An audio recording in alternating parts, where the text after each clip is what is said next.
Hi, welcome to Eco Penny, where we're saving the earth one tip at a time.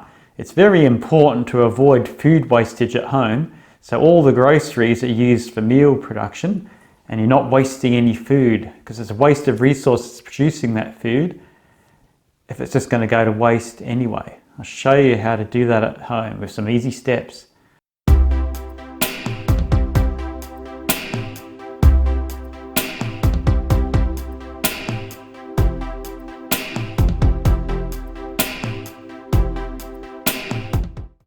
I've got my down jacket on, it's a bit chilly indoors here. So the first thing you've got to do is to get the things that have run out that you don't get that often, like tea and coffee, tomato sauce, things like that have run out.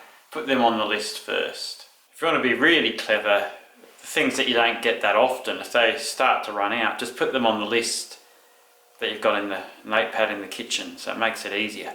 So at the end of the week, you've got a few things on the list already. So first up, you need to do your staples, your bread and milk. I buy a few loaves of bread and put them in the freezer, so I've got a few handy. That's a good tip. Just put them in the fridge the night before you need to use one. So the next on the list is to do your breakfast stuff, your lunch ingredients, for your packed lunches, and also the fruit.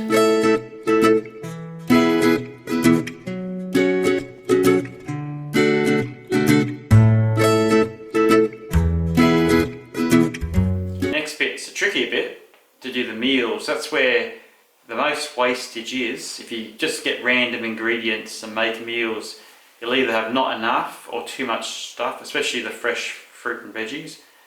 If you don't get the exact amount for each meal and have a plan of meals for the week, there's just a lot of food gets wasted. So I get my phone and work out what events are on during the week, because that determines sometimes what meals. Sometimes you want a meal already in the fridge because you're going to be late one day.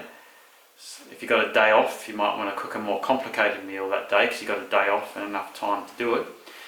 And you can do 2 or 3 days in a row. I typically do a week in a row, or you can do 2 weeks in a row. If you're really adventurous, you can do a whole month in a row, but then it's hard to get fresh ingredients like veggies that are going to last a whole month. So I think a week is an easy sort of amount of time to do, easier to plan for.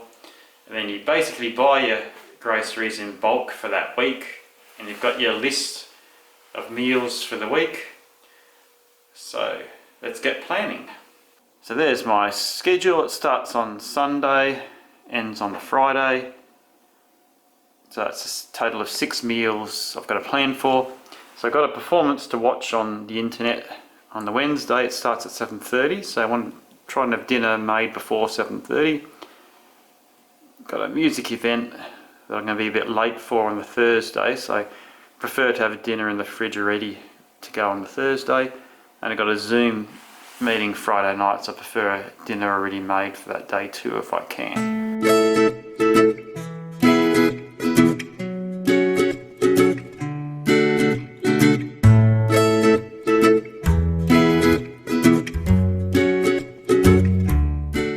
I've got all my meals planned now.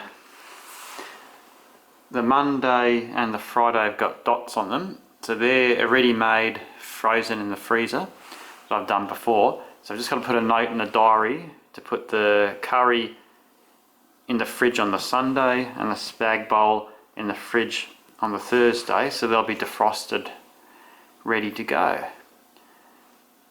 I'm going to make Jamie Oliver's veggie chilli on the Tuesday.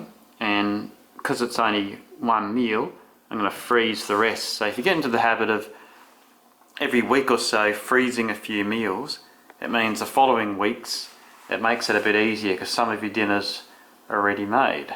And the Thursday's one, I'm going to make 2 meals on the Wednesday and put this one in the fridge. So when I come back from the music, I've just got to heat it up. So it sort of works with my schedule.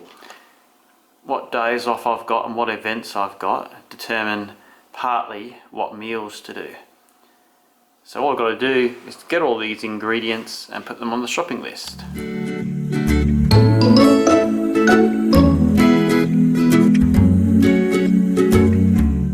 Whew, that was a bit of hard work, But to plan everything properly, it does take a few minutes before you go to the shops.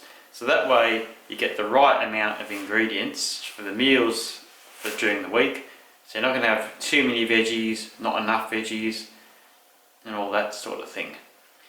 I'll put up my shopping list in the video too. Obviously, you know, if you're a single, a couple, family of 4, family of 10, your meal amounts are going to be different.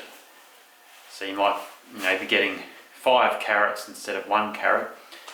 But you want to get all the ingredients that you need for each meal and just get those amounts. So if you're getting veggies, it's great to get loose produce in your produce bags.